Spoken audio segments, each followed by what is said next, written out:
Yes, there it is. Yeah, the it was announced, Ian. Thanks. Good. Okay, so I shall start. Just like to welcome everybody to this webinar on municipal ombudsman. Uh, I'd like to begin by acknowledging that the land on which we are across Ontario and Quebec and other provinces and territories and many municipalities is the traditional territory and the home of many Indigenous peoples.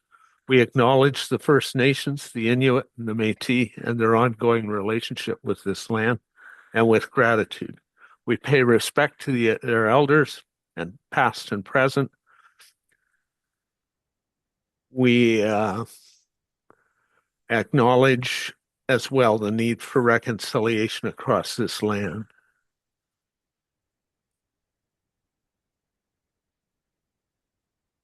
Um, Excuse me a second.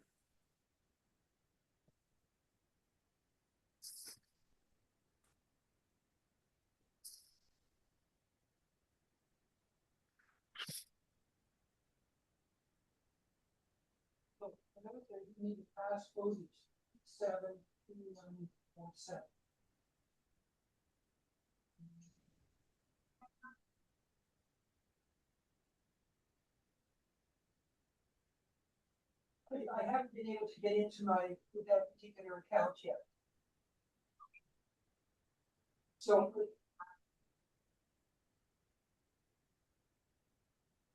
The webinar has simultaneous translation. To listen to interpretation on Zoom, tap the more or the ellipsis, those three dot buttons in your taskbar. Find the interpretation icon, you click on that, it goes to your toolbar, and then on the toolbar, you can select the desired language you want to hear in and click Done to hear the interpreter in real time. On a mobile device, tap the ellipsis icon to find language interpretation.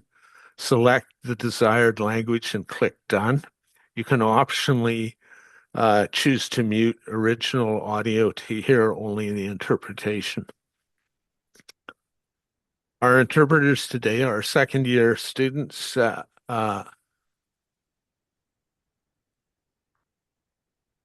Glendon College's Masters of Conference interpreting program at York University. Today, we're fortunate to have two very experienced and prominent ombudsmen, Nadine Mailloux and Kwame Addo, with us to tell us about their work and its challenges. The format for the day will be that after a brief intro of the idea of municipal ombudsman and an introduction to our speakers, the speakers will speak. Nadine Mailloux will speak first, and then we'll take questions from anyone who wants to ask. Ombudsman is a Swedish word which broadly means representative. The ombudsman represents the whole of the people, not any individual.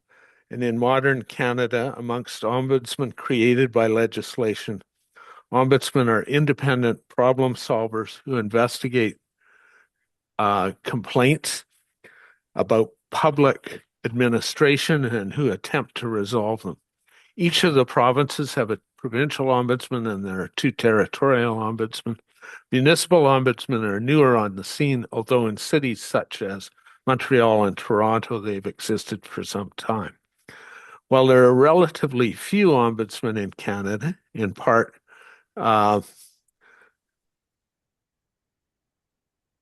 because of the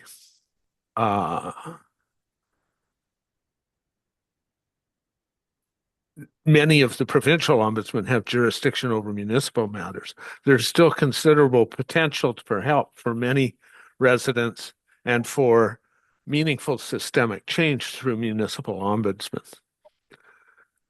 This seems especially true in Canada's biggest cities, Montreal and Toronto. They have sizable civic administrations which touch the lives of many people in many ways through the provision of a diverse array of services. with that in mind, allow me to introduce our speakers and briefly mention something of their backgrounds and their many achievements. They are extraordinarily experienced and thoughtful people, and we're very fortunate to be able to have them here today. Nadine Mailloux is the Ombudsman for the City of Montreal. She currently also serves as president of the International Ombudsman Institute and has been very active in the Forum of Canadian Ombudsmen. A lawyer and mediator, as well as an ombudsman, she brings a wealth of experience to her work as Ombudsman of Montreal. Kwame Addo, Kwame Addo is the Ombudsman for the City of Toronto.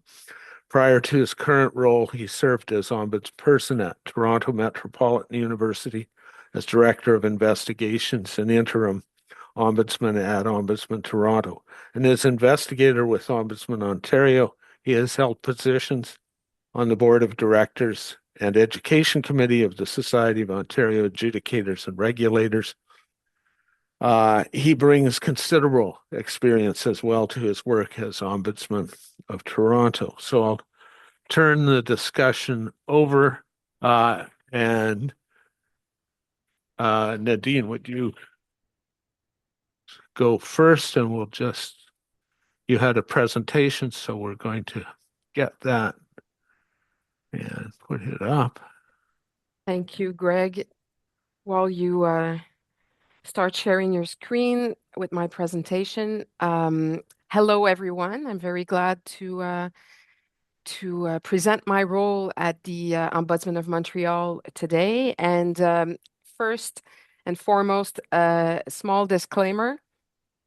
I have been afflicted by a cold for a while now, and since I have an ear infection, I can't hear from my left ear, and I cough, so it'll be mostly nice to you, all of you, to hear me cough and uh, pardon me for asking you probably to repeat your questions if there are questions at the end. So, anyways, here's my disclaimer for today. But like I said, I'm very happy about the presentation, Greg. I think it's not yet in presenting mode. Can you see it though? We can see it. We can see the screen. 3732. And passcode is 3732. Can you see it now? Yes. Full screen? Perfect. Oh, okay. Thank you. Thanks. So I am indeed the Ombudsman of Montreal, and I have the privilege since 2025, because some of you may have known me while I was president of the Forum of Canadian Ombudsmen. And I have now the privilege of serving as president of the International Ombudsman Institute. My remarks today will connect our local practice as municipal ombudsman with a global perspective, how internationally recognized standards of fairness translate into tangible improvements for Montrealers. Because, of course, we all get involved into this community to make sure we properly do our job and serve best the very people for whom we are doing this job. So I will highlight our role, our method, and how we measure trust through results. Next slide, please. Oh, sorry. I'll get it. So I just want to say a quick word about IOI very briefly. So since 2025, I've held leadership roles, and now as president, this vantage point offers direct insight into how oversight institutions such as ours evolve across jurisdictions and how we collectively raise standards of independence, accessibility, and accountability. The IOI is a global network that connects more than 200 institutions across over 120 countries, advancing recognized standards, notably, of course, the Venice Principle, which are acknowledged by the United Nations. And this global engagement strengthens our local practice in Montreal through horizon scanning, training, and peer exchange.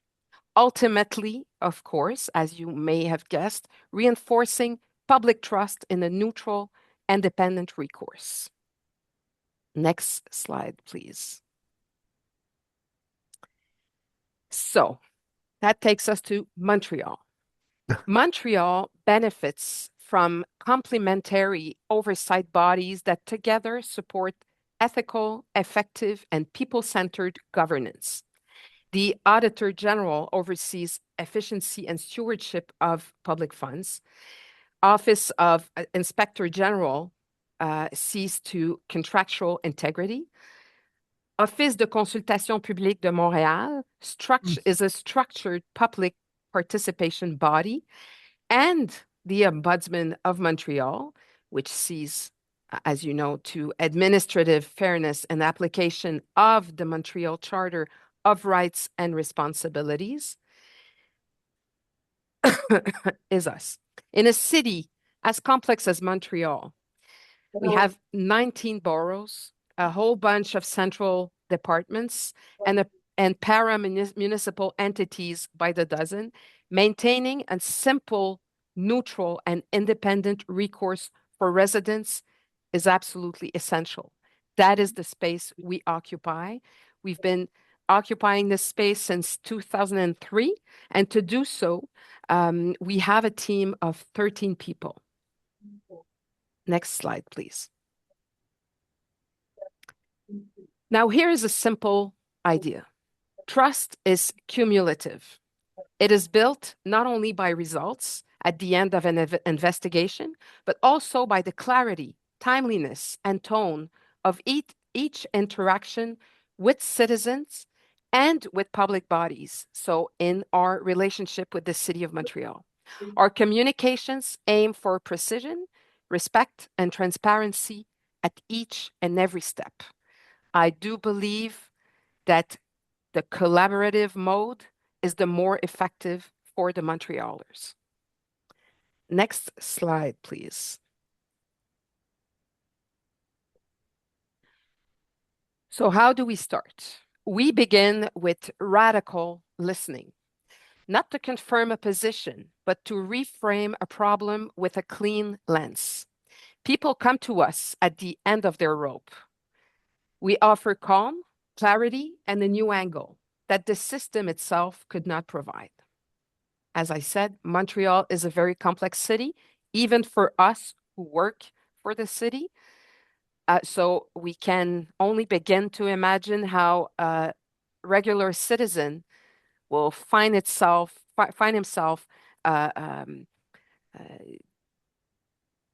finding where he needs to ask his questions, find a solution for his problems.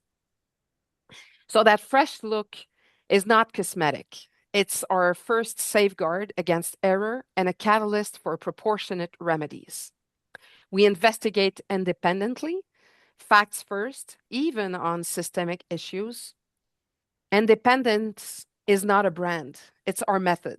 We gather records, test assumptions, and confront contradictions without fear or favor. Excuse me. When patterns emerge, we scale up. Individual grievances become system insights, allowing us to address root causes, not just symptoms. We solve problems collaboratively with proportionate, durable solutions. Our default is collaboration over confrontation. Precision in facts, respect in tone, and practical fixes that survive the Monday morning test. Mediation is not soft, it's strategic. It reduces friction, accelerates relief for citizens, and preserves working relationships so solutions stick. We guide the city toward better practices, human impact at the center. We act as a mirror and a compass. We reflect the human impact of rules, and we help align processes with right-based services. Our goal is culture change, that managers and staff anticipate fairness upstream, so fewer people need us downstream. We ensure commitments are real. We follow through. We do not just follow-up.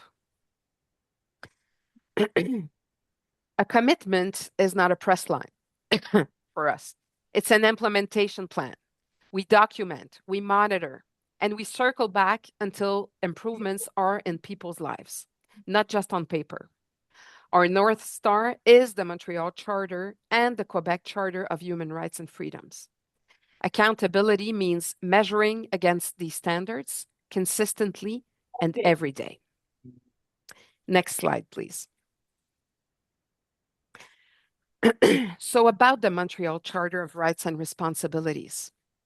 It has been enforced since 2006. It sets out values, rights, and responsibilities for the city and its citizens. And it effectively acts as a social contract. That's how we perceive it, and that's the image that we give to the city and to the citizens. Because the charter cannot be pleaded before the courts, we are the exclusive recourse when an issue primarily concerns the charter. In such cases, the ombudsman may review, because we don't do it on a regular basis, even voted decisions by the elected people, with the notable exception, of course, of decisions that are essentially budgetary. But this is a breakthrough for the ombudsmanship.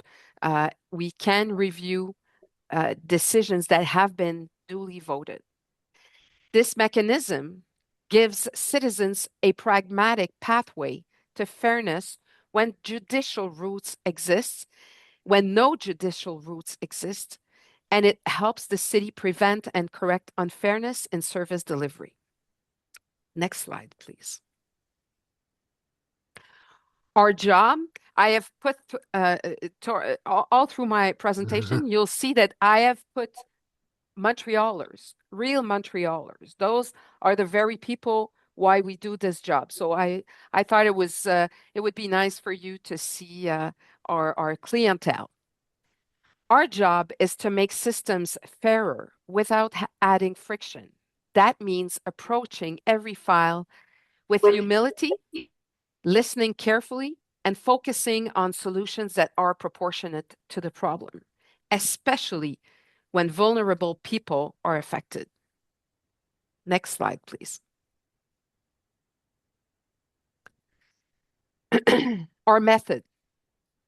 This sequence combines reasonableness with tangible results. Each step is grounded in clarity, proportionate intervention, and respect for all parties involved. While we prioritize collaborative solutions, we do not hesitate to issue clear, well-reasoned recommendations when necessary. And just as importantly, we conduct rigorous follow-up to ensure that our commitments are not merely promises that stay on paper. Because follow-up ensures that commitments lead to real-world change and are not merely theoretical. If the expected improvements do not materialize, the ombudsman re-engage the relevant entity to refine or reinforce the corrective measures. This sustained oversight reinforces institutional credibility and ensures continuity and fairness. Ensuring that all parties are properly heard is, of course, as probably most of you know, central to fairness. Clear documentation supports alignment of expectations and reduces tension. And if you ask yourself, do we still have to say this because it's so basic? Yes, we do. We do it every day. We have to repeat those very basic principles, those fundamentals, in my opinion, to the people that work in Montreal. Even when full agreement is not possible, mutual understanding fosters trust, respect, and more sustainable relationships with the city. Next slide, please. Oh, We place people at the heart. Oh, sorry, I can't.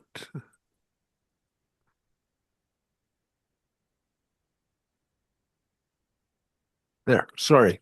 Thank you.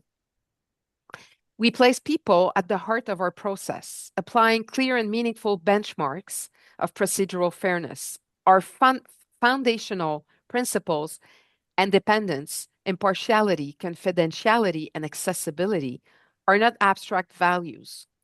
They guide every interaction we have. We bring fairness to life through concrete practices, providing timely information, offering a genuine opportunity to be heard, delivering clear and well-reasoned decisions, respecting reasonable timelines, and that goes both ways, of course, to our fellow colleagues in Montreal, but also to the citizens, and ensuring that people understand the mechanism available for redress. These elements closely align with the Canadian Council of Parliamentary Ombudsmen's Fairness by Design framework, which encourages public bodies to build fairness upstream, integrating it directly into policy development and service design. Next slide, please.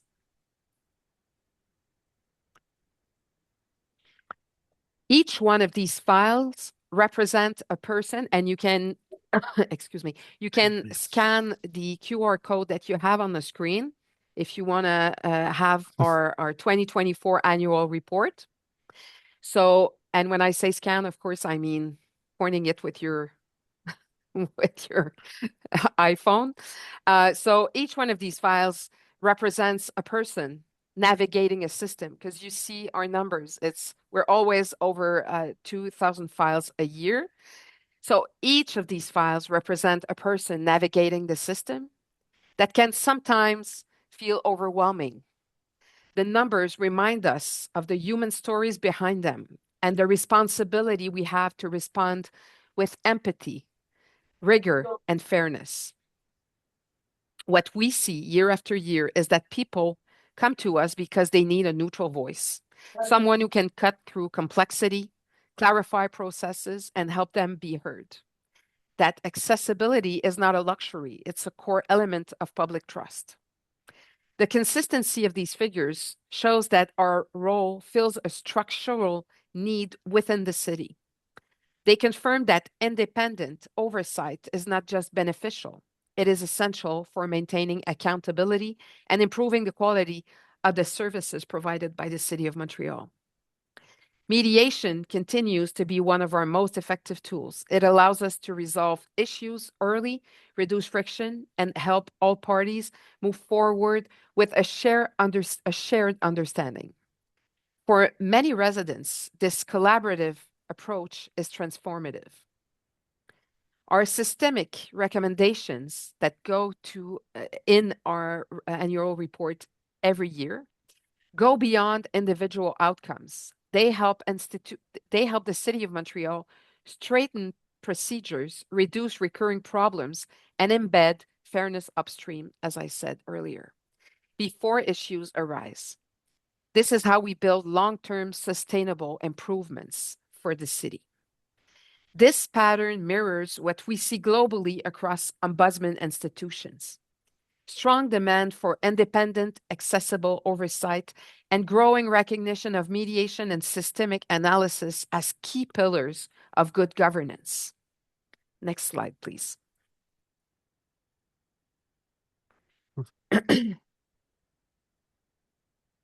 Aren't they beautiful? Next slide, please. Excuse me. Since the pandemic, visible, and of course, we see that all across Canada and the world.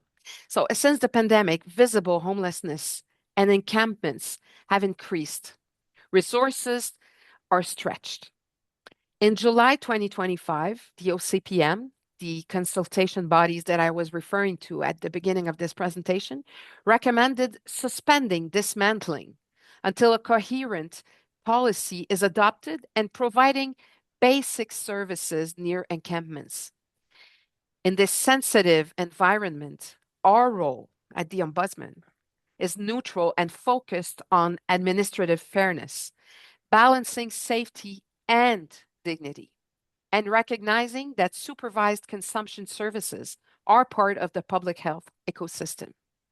Our focus is not to take sides on policy, but to ensure fair, respectful service and clear reasons are given for decisions.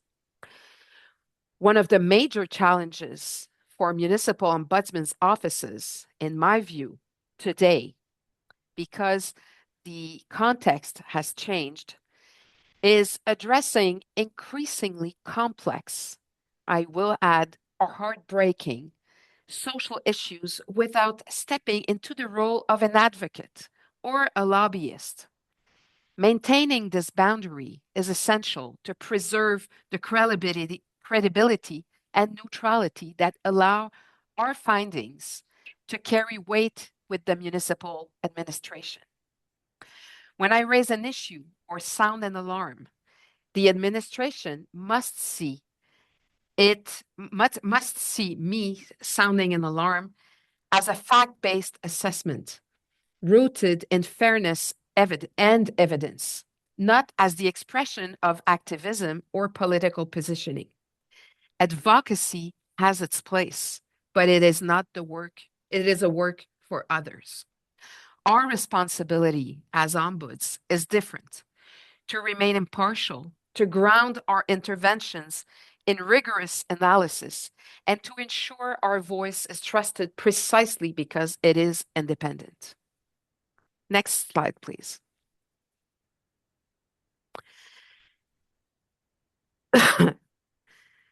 We published a report following a very sensible and major investigation realized by our office in May 2022. We call it the Milton Park Report. It refers to Milton Street in Montreal and Park Avenue. So it's a corner. And it describes nothing less than a humanitarian crisis unfolding in the heart of the city of Montreal.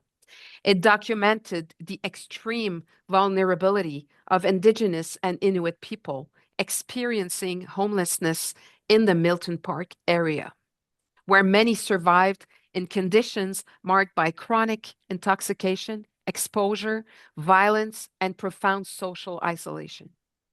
Our report, highlighted a severe lack of coordination among municipal, provincial, federal, and community actors, agencies that too often pass the responsibility back and forth instead of providing coherent, sustained support.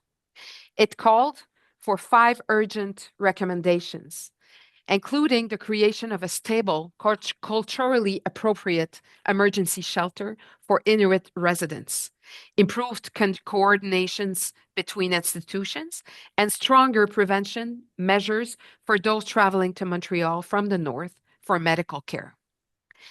The impact was immediate. The impact of our report. Montrealers were confronted with the reality that this crisis was happening not at the margins, but in the center of their city, affecting both vulnerable populations and neighborhood residents.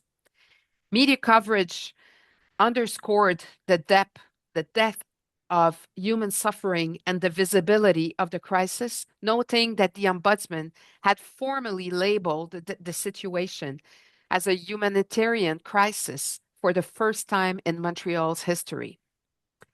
The report also resonated politically and institutionally. It pushed the city to launch new interventions, such as mobile social intervention teams mandated directly in response to the Ombudsman's findings. As later reported by Radio-Canada CBC, and it created a greater public awareness of the lived realities of Indigenous homelessness and highlighted that ignoring the crisis was no longer morally nor administratively tenable. In short, our Milton Park report marked Montreal because it forced the city to no longer look away, as it did for Montrealers, may I say. It laid bare a human tragedy demanded accountability, and shifted the collective understanding of homelessness from a social challenge to a fundamental human emergency. You can also, before we change slide, you can also have access to our report through the QR code that you have on the screen. And you can see it as well on our website at ombudsmanofmontreal.com. Next slide, please.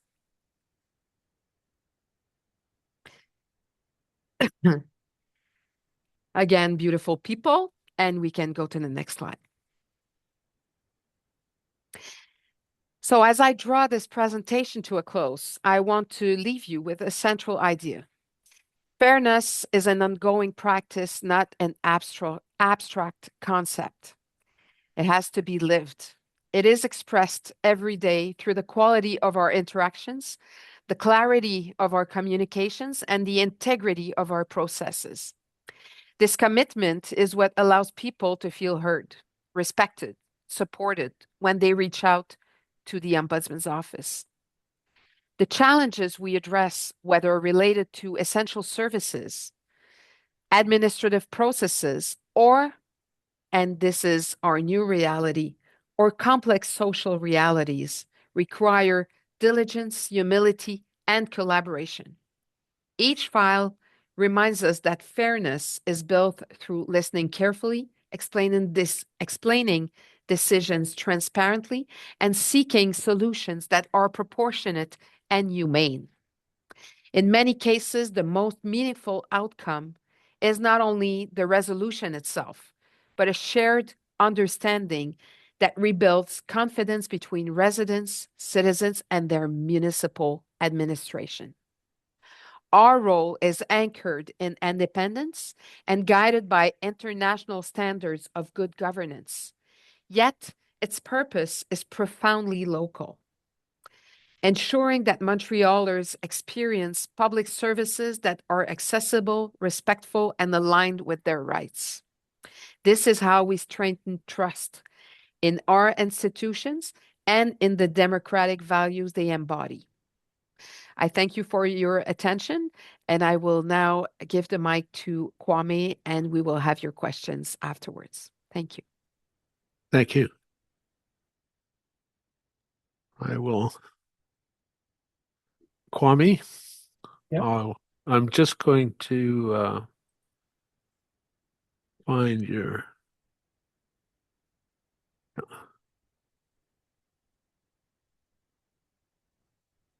Okay. Are we seeing anything? Yeah. Okay. Here we go.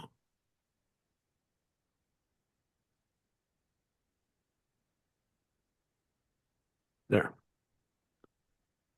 Okay. Good afternoon, everyone. Thank you, Greg and Ian, for the invitation to speak with you alongside my Ombuds colleague, Nadine Mailloux. So municipal government is a level of government that touches our daily lives the most. Everything from police and fire services to road maintenance and housing. And this matters because there's only one city government. Unlike a business, if you're unhappy, there's no alternative to turn to.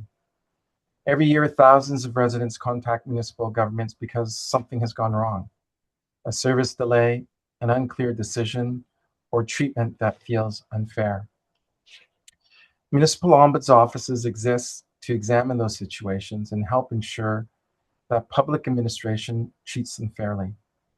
Operating independently from government, we help ensure that people are heard and treated fairly when there is no other recourse. Next slide, please. So this slide sets out the agenda for my presentation today. I'll talk about what Ombudsman Toronto is, what we do, our approach to our work, and how the office creates positive change through our investigation work. And I'll use a recent investigation from a housing unit to illustrate this point. Next slide. Yep. Sorry.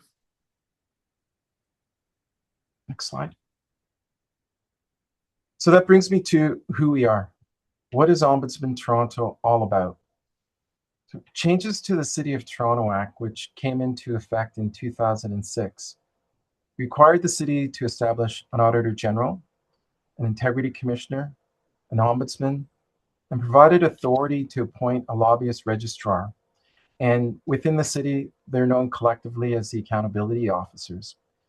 And it's been said that the accountability regime at the City of Toronto remains the leading structure of municipal government oversight in Canada and among leaders globally. Ombudsman Toronto is one of the few municipal ombudsman offices in Canada. You heard from my colleague who has an ombudsman office in Montreal. The others are in Sherbrooke and Laval. Fiona Crean was the first city ombudsman, followed by Susan Opler, and now me. My 7-year non-renewable term expires in August of 2028. Our office is what is known as a statutory ombudsman. The office exists because the legislation requires it. And my powers and duties are set out in the City of Toronto Act and the City of Toronto's Municipal Code, Chapter 3. Simply, Ombudsman Toronto is responsible for investigating complaints from the public about decisions, recommendations, or actions made by the city. I have a broad mandate. I have oversight over all of the city's divisions, agencies, boards, and city-owned corporations, including the TTC and Toronto Hydro. In 2021, Council extended my jurisdiction to have limited oversight over the police. With our police work, we focus on systemic issues, examining the policies and procedures of the Toronto Police Services Board and the Toronto Police Service to assess their fairness and impact on Toronto residents. More recently, in July 2023, at City Council's request, we established a housing unit led by Deputy Ombudsman Housing. And this unit focuses on systemic investigations into the city's housing policies and services through both a fairness lens and a human rights lens to assess how well the city's housing policies and services align with its commitment to advancing the right to adequate housing and the city's housing charter. Next slide. Right. Next slide. So Nadine touched on this a little bit in her presentation, but ombudsmen really are specialists in dispute resolution and make use of a broad range of skills and conflict resolution management techniques to address complaints independently and fairly. We deliver public education sessions to city staff, elected officials, and members of the public. We also deliver training for decision makers on fair decision-making practices and provide guidance on complaint resolution, including setting up effective complaint mechanisms. But beyond just complaints, we are a valuable resource. Frequently, we are asked to provide feedback and guidance on draft legislation and new policies. Viewing these through the lens of an ombudsman, we bring the expertise of a fairness specialist and the perspective of an independent advisor. We actively monitor issues through media coverage, committees of council, and analyze trends within our own complaints data. And occasionally, this process reveals concerns that prompt us to launch what we call on-motion investigations, an initiative where the ombudsman independently decides to investigate an issue without waiting for a formal complaint. Next slide. An ombudsman does not issue orders. We only have the power of recommendation. I believe our strength lies in our ability to persuade, and if need be, to shine a spotlight on the issue through the publication of our investigation reports. Our office does not oversee decisions of council or councillor conduct. And I'm not an elected official. I believe it's the role of the politicians to establish the city's priorities and policies, while it's the role of the public servants for implementing them. I see our job as to ensure that decisions made by the public service align with these policies and to identify any gaps that could negatively impact our city residents. Next slide. Sorry, there we are. So to sum up, we are independent, impartial. We're not part of the city administration. Our services are free and confidential. Next slide. The City of Toronto Act grants our office significant powers, including the power to issue subpoenas, compel the release of relevant documents in the city's possession, as well as to conduct interviews with staff. Decisions made by the Ombudsman are final and are not subject to appeal. We're also exempt from freedom of information legislation, which helps ensure the confidentiality of our investigation. In essence, the powers granted to an ombudsman enable us to tackle administrative issues that the courts, legislature, and executive branches cannot effectively resolve. Next slide. Next slide. Oh, sorry. It's okay. I'd like to take a little bit of time to talk briefly about how we conduct our work. So any member of the public who interacts with the city administration and is personally affected by an issue can contact our office. You don't have to be a Toronto resident. We've assisted complainants from all around the world, from places as far away as Russia and Israel. People can reach us by phone. They can come in person, email, or through the complaint form on our website. We're committed to accessibility, offering translation services and other accommodations when needed. When someone contacts our office, the complaint analyst reviews the concern and determines whether it falls within our jurisdiction. If it doesn't, we try to refer the person to the appropriate organization. And if they haven't filed a complaint with the city, our team will guide them through the steps to ensure that their concerns are heard. We're known as an office of last resort, but sometimes we do make exceptions for particularly vulnerable complainants or time-sensitive matters. And we encourage anyone to reach out to our office, even if they are unsure about whether or not we can help. We aim to resolve our concerns as early as possible. Most of the more than 4,700 cases we handled in 2024 were resolved informally without the need of a formal investigation. And if a complaint can't be resolved informally because we feel that there is an issue that needs to be addressed, we may refer it to an investigator to determine whether or not a formal investigation is warranted. Next slide.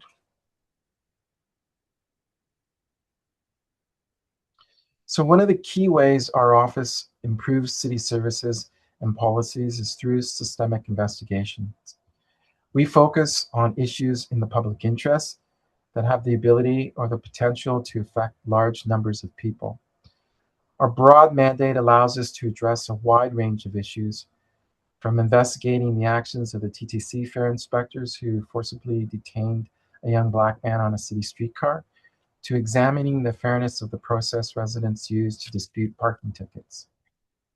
When we decide to launch an investigation, we provide written notice to the relevant division and the city manager. And that's really our entree into the investigation world. We will request documents, line up witnesses that we need to interview. And at the conclusion of that investigation, after we've done our analysis of the evidence, we may issue a report with recommendation. We'll share a draft with the city for their feedback before our report is finalized. And in most cases, the final report is then published. But our role doesn't end there. We also monitor the implementation of the recommendations to our satisfaction to ensure that the city follows through on its commitments. Next slide. Next slide. Next slide. Sorry.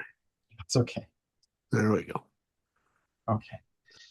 So let's take a moment to reflect on fairness. And so a principle that lies at the heart of everything that we do at Ombudsman Toronto.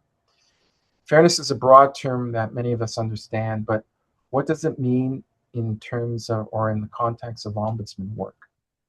So much like Nadine, we evaluate fairness through several lenses: substantive or fair outcome, procedural or fair process, or equitable fairness or fair treatment, which collectively are often referred to as the fairness triangle. And this concept was developed by the Ombudsman of Saskatchewan and serves as a practical tool that guides our decision making in all the work that we do. I'll just take a moment to speak about each of these elements. So procedural fairness or fair process is really concerned with how the decision is made, the process and the steps taken before, during, and after a decision is made. It ensures that people are treated fairly throughout the process. And at a minimum, procedural fairness requires clear communication, proper notice, an opportunity for the person affected by the decision to present their case and be heard, clear reasons for the decision, and most of all, a timely decision. When we talk about substantive fairness or fair outcome, it really pertains to the fairness of the decision itself. Some of the key considerations include whether the decision was based on relevant information, whether it was reasonable, and whether the applicable rules, policies, and procedures were applied consistently and objectively. When we talk about equitable fairness or fair treatment, we focus on how we treat the parties involved in a complaint. It's about making sure that people are treated fairly rather than identically to ensure that they have access to equitable results. Judge Rosarie Abella, who is now retired from the Supreme Court of Canada, wrote in her report on equality in employment that to treat everyone the same may be to offend the notion of equality. Ignoring differences may mean ignoring legitimate needs. Ignoring differences and refusing to accommodate them is a denial of equal access and opportunity. Next slide. So part of our approach is ensuring that our office is accessible and known to all Torontonians. This means helping residents understand when and how they can contact us when addressing barriers that may limit access to our services. Our outreach focuses on equity-deserving groups, including Indigenous communities and African, Caribbean, and Black residents of Toronto, as well as others who may face barriers such as seniors, newcomers, and adults with diminished capacity. We also see fewer complaints from people living and working outside the downtown core, so we've established location-specific outreach goals. Through partnership with community organizations across Toronto, we aim to ensure that all residents have equal access to our services. Sorry, I just jumped a little bit ahead of ourselves. So, systemic change through investigation.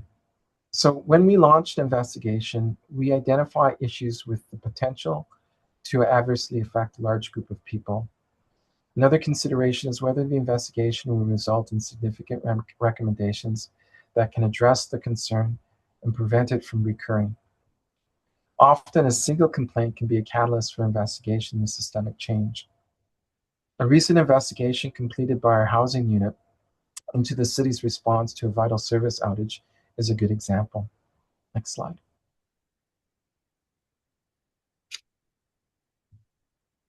So, after fire in a rooming house back in the fall of 2023, natural gas and some of the electrical service was shut off to the building. So tenants lost heat, hot water, and in some cases, power. Tenants contacted the city for help after living without vital services for a week. And the City of Toronto has bylaws requiring landlords to provide vital services such as gas, electricity, hot and cold water to tenants.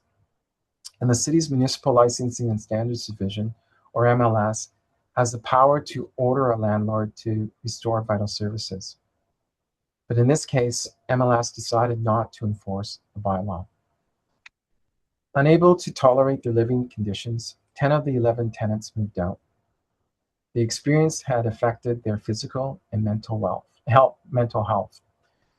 Some of them moved into homes with higher rents and less security. And one of the tenants, if you can imagine, remained in the building through the winter without heat or running water. This vital outage lasted for 6 months. Next slide. Yeah, I've lost the. Okay. Yeah, just advance ahead, Greg. Yeah, Just go I've- back to the last slide. Yeah, we'll be okay. Yeah, somehow I've lost the slide function. Oh, So, you hit the enter key maybe? no, No. sorry, I don't know why that. Oh, here. Sorry. There we That's go. okay. Oh, that's Sorry. good. Okay. So what we found, our investigation found several serious issues, including delays in enforcement, unclear procedures for staff responding to outages, gaps in the coordination across city divisions when tenants lost vital services. We also found that the staff actions were inconsistent with the commitments that are set out in the Toronto Housing Charter. Next slide.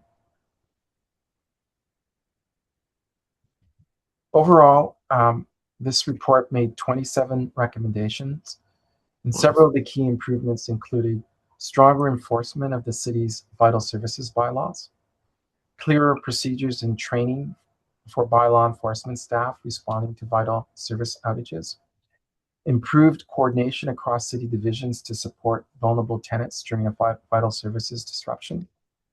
Most importantly, the city accepted all of the 27 recommendations and is currently working on the implementation. This case really clearly illustrates how a single complaint can lead to broader improvements in public administration. Next slide.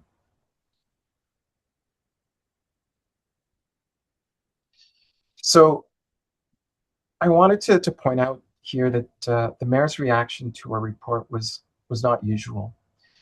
The mayor chose our report as a key item on the council agenda on the second day of council, leading to council debate and city staff being held publicly accountable for their actions. And city council went a step further. They built on our findings by introducing motions to strengthen rental standard enforcement and make it easier for the city to do their repairs themselves at the expense of the owner when the repairs were not completed in a timely manner. Next slide. Much like Nadine's example that she spoke about, this report received significant media attention because it really highlighted both the city's failure to enforce its own bylaws and the serious impact this had on 11 vulnerable residents. Most of those residents living in that multi-tenant house were racialized. I believe a number of them were newcomers. One individual had a daughter who was disabled, and they were low-income earners. So they didn't have the financial wherewithal to easily move and find a new housing situation when they were forced out of their home because it was inhabitable. Next slide.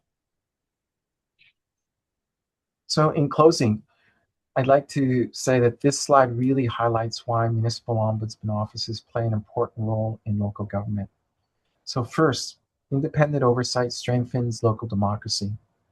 Ombudsman offices operate independently from the administration they oversee, which allows us to review complaints impartially and hold the government accountable. Second, fair administrative processes help build trust in government. When residents feel that decisions affecting them are made fairly, transparently, and consistently, it strengthens confidence in public institutions. Third, ombudsman services are accessible and free. Anyone who interacts with municipal administration and believes they have been treated unfairly can bring their concerns forward without the cost or the complexity of pursuing legal action. And finally, our work helps improve public services. Individual complaints often reveal broader issues in administrative processes, and our recommendations help municipalities make constructive changes that have the potential to benefit many residents. And for many, an ombudsman may be the only practical avenue to raise concerns about unfair treatment. Our role is to ensure that the public administration works fairly for everyone. Those are my comments. I'm happy to take questions. Okay, we'll just stop that. Yeah, so we'll just open up the floor to anyone who wants to ask a question.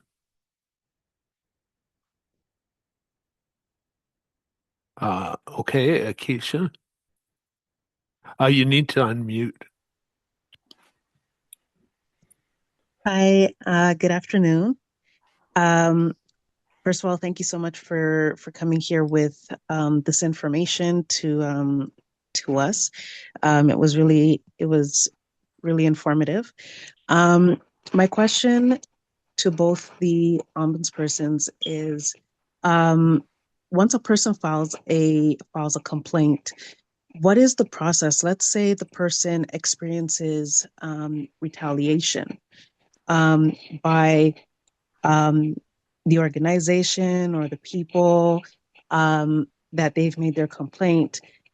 How do you guys protect the civilians from experiencing retaliation after a complaint has been made? I can start and maybe you have to you have something to say, Kwame, afterwards. As for us, a typical case of reprisal is somebody's making a complaint against their neighbor, and so the city will go and check and will act upon the house or whatever of the complainant. But we also, and so this is I will say mostly easy to call off. We will then talk to the department and say, and we name it. We say very transparently and very directly, this is what has been going on, and we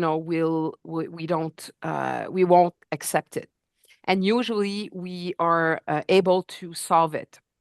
But what's most interesting in your questions and most is a source of concern is for people. And I was having a conversation recently with a head of, uh, excuse me,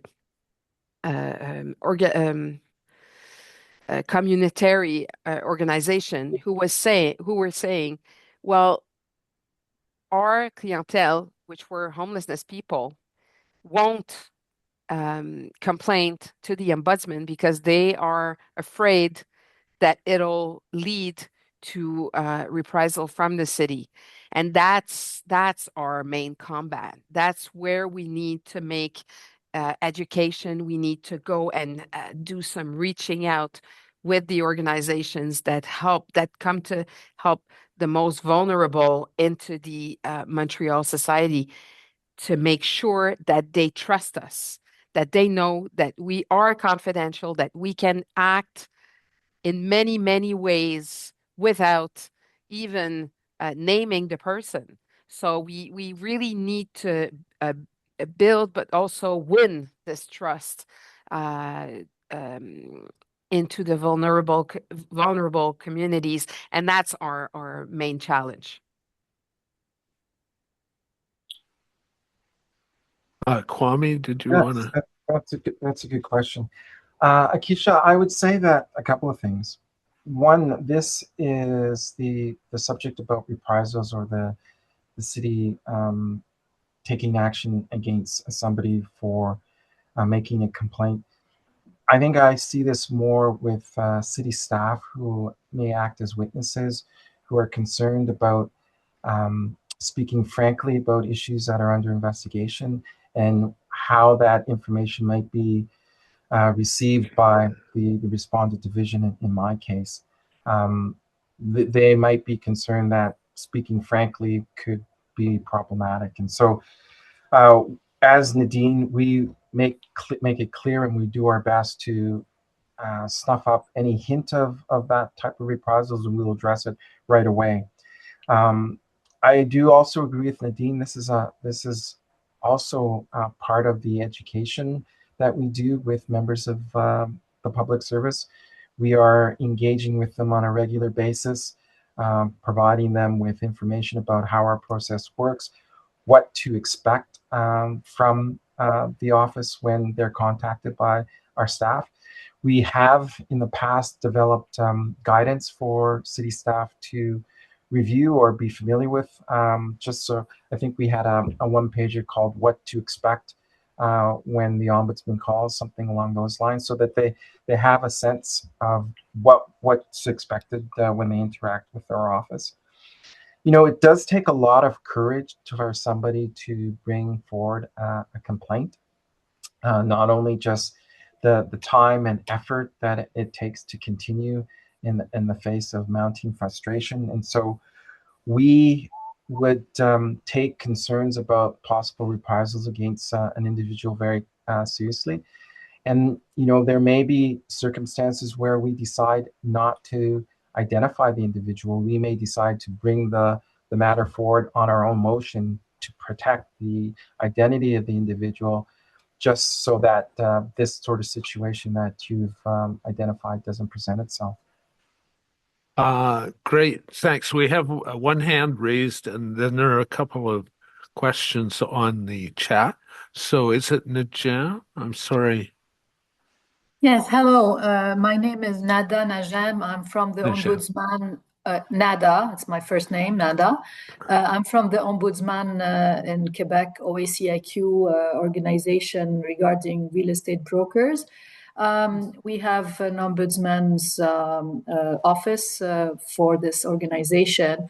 And my question, and I thank you for the two speakers. It was very, very good conference. I wanted to ask you about some complainants who are really recurrent, like they don't stop writing, and we explained that the process is final and everything was done properly, and then they keep on discussing with the ombudsman and keeping up for the last few years. So what would be the position for Nadine and Kwame for the way we have to deal with such recurrent demands, which we know they are final and we cannot do anything about it? I can try and take that first, Nadine. Thank you. That's not an uncommon situation in our office. And, you know, what we try to do is explain in our communication with individuals as clearly as possible that we have conducted our review. And at the end of the day, we find that the city hasn't acted in an unreasonable manner, and there's nothing more for us to do.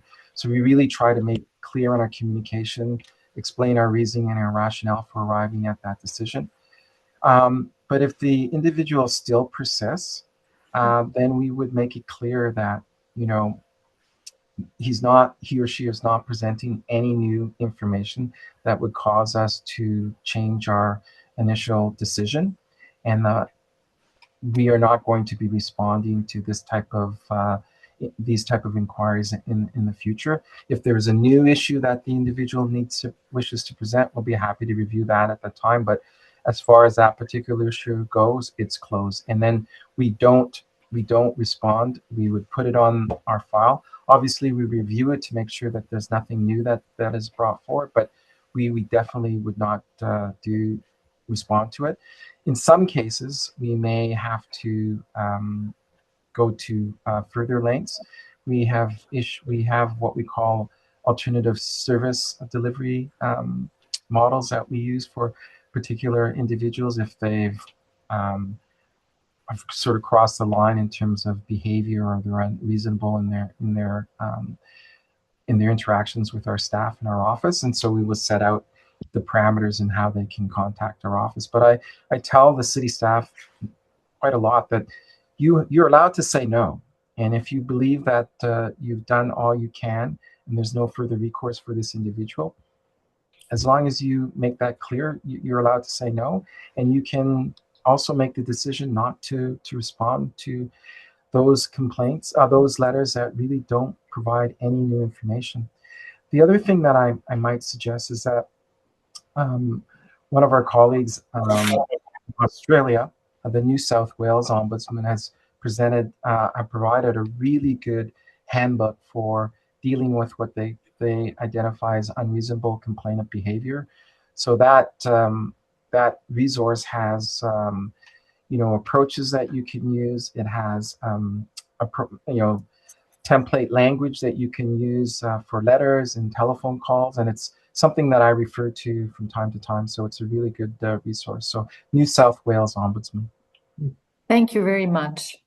Nadine, do you want to comment on that, or? I just wanted to say that we do the exact same thing.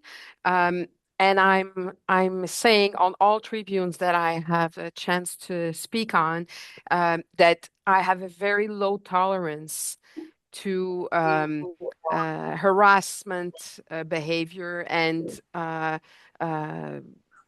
negative or violent speaking behavior towards my staff because we do a very hard job. We really do our best. I know I can vouch for the rigor that we display each and every day. So we'll go to we'll go the distance to make sure that the person has understand the decision that was made. Usually, when they insist, it's because they're unsatisfied with the conclusions that we came to. So we'll go the distance to make sure that they understand that we were clear enough, that we're transparent, that if we forgot something that we added, we're very, very humble regarding this.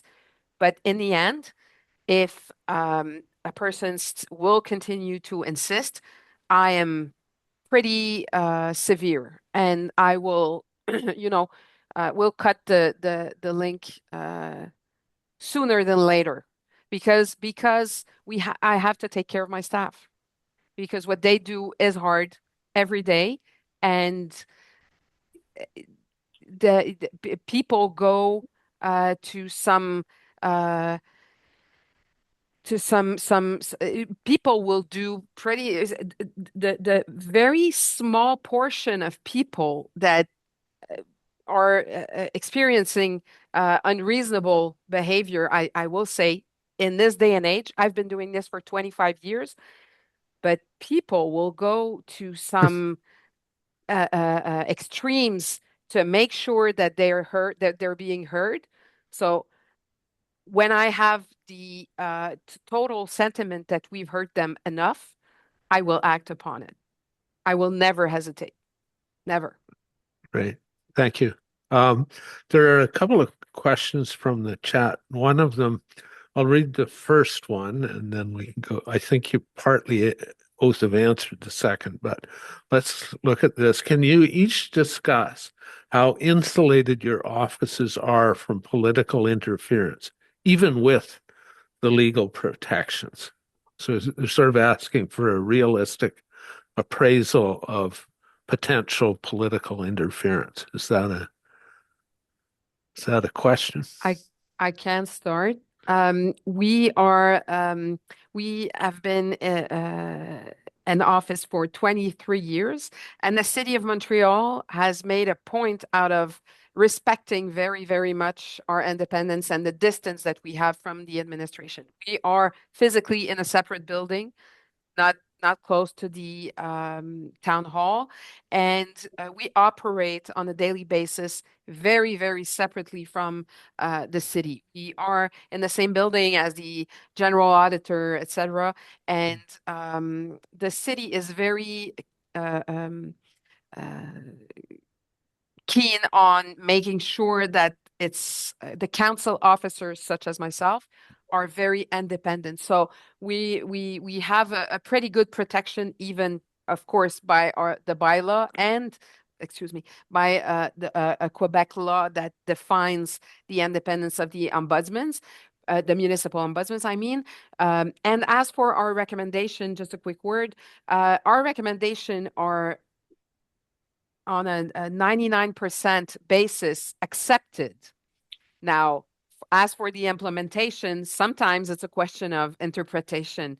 if they, if they are well implemented or just, just for the show. I'll say it like this. But we're very we follow our things. So if we feel that the implementation does not hold our standards, we act. So yeah. Great. Thank you. So that answered both questions. Thank you. Kwame? Yeah, I would say that similar to Nadine, our office is not within City Hall. We're outside City Hall in our separate building, which helps to reinforce our appearance of independence. But I also had the opportunity to work at Ombudsman Ontario. I would say that there is a difference between the relationship between the politicians at the provincial level and the politicians at the municipal level. I think partly just because of the proximity of our offices, there's an opportunity for more interaction with the politicians. And although, much like Nadine, we do have those protections set out in our enabling legislation, the one thing that can really impact the independence of our office is the resources. If we don't have the resources to do the job that we need to do, it can really impact our ability to deliver on our mandate. And so we need to go through a budget process each year, and essentially the politicians hold the keys. And so they could, if they chose to, reduce our budget, and that would have an impact on our ability to deliver a mandate. Just most recently, an investigation report that we released in close December of 2024, there was a situation where the city refused to implement or accept our findings and implement our recommendations. And council initially just chose to accept the report for information, which meant that there wasn't an opportunity to debate the merits of the report publicly, answer questions that council may have about the report and how we arrived at our findings and our conclusions.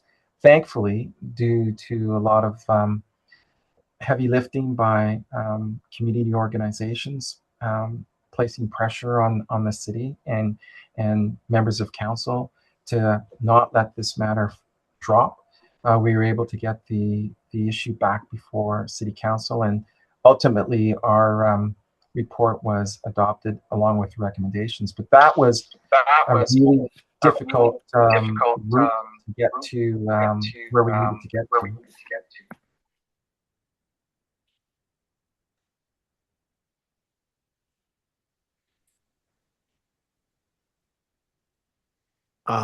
Okay, we have a raised hand. Julie, can you unmute? Yeah. Hi, I just had a question. It's good to hear you, Nadine and Kwame.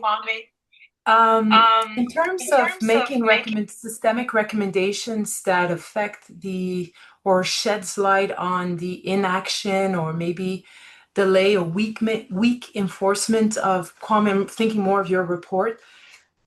The city seems to be putting the blame on its staff and maybe the administration, but we're talking more about administrative culture. I don't know if in this systemic investigation, if you saw also that the justice system was not working, or was it that, the institutional accountability, were they compliant or not with the inactions, the owners, if they were not complying with City Hall's regulations? What were some of the sanctions or things that could be implemented them to force them to comply? I'm just thinking from a general perspective, if this was coming from internally, the staff that was handling these type of cases, and they've sort of normalized the way of dealing with these cases or weak enforcement, how do you bring change in the cultural shift or dynamic for people to be more responsible or more rigorous in the way they interact with these kind of cases? And do you, as an office, do you keep track, or you're going to come back to the City Hall and see if any of the actions they've implemented, what has been the impact? Can we measure that? So, with all our investigations, we have a monitoring piece. And so we would meet on a regular basis with the division to evaluate the progress of the implementation of the recommendations. And so we're in constant contact with the division to make sure that, as I said earlier, that the commitments that they've made are satisfied to are done to our satisfaction. And so that's one way to ensure that the recommendations don't just sit on the shelf. I think with this particular investigation, we found that the city gave too much deference to the landlord in this case. The landlord had said one of the reasons for not moving forward with the repairs in a timely fashion was that they were waiting to get a settlement from the insurance company, and that was it was sort of viewed initially as a landlord-tenant dispute and not an issue for MLS municipal licensing standard to address. And so I think that's where the whole issue about training came into effect, and that we felt that the staff that were involved in handling this case really didn't fully understand the implications and how they were supposed to apply the bylaw. So having improved training will go a long way to hopefully not seeing this type of situation from recurring again. And as I said in my remarks, the council took the added step beyond what we had recommended in the report to make it easier for the city to go ahead and affect the repairs if the repairs are not done in a timely manner, and then just bill that back to the property owner, so that we don't find ourselves in situations where vital services are left are not addressed in a timely manner. And so this went on for 6 months, and at the end of the day, the repairs that were necessary to restore the vital services were relatively minor. It amounted to several $1,000s. It wasn't a huge amount, and it didn't require the tenants from moving out of the home to effect these repairs. So we're continuing to work with the city division, and I have to say that Rima, who's the deputy ombudsman for housing, and her team are working closely with the division, and the division has really wants to work with our office to make sure that these recommendations are implemented as they were intended. So we've gotten really good response from the respondent division. I don't really believe that is going to be an issue. Thanks, Kwame. Nadine, do you want to answer that at all or to add to that? We're almost at the end here. Yeah, I think anyways, I think Julie's question was more aimed at Kwame's report. Yes, it was, but yeah, there are a couple of questions about confidentiality and one about repeat people who aren't satisfied, but we've dealt partly with that, and you both talked about confidentiality in your talks. So I think, given that it's the hour, that I'd like to thank both our speakers very much. Excellent presentations and very interesting questions, and thank you very much for doing this. And with that, we'll end. Thank you very Thank much you very for the much. invitation, Greg. Yeah. Thank you, everyone. Thank you. Thanks. So, bye for now. Thank you. Bye-bye. Thank you.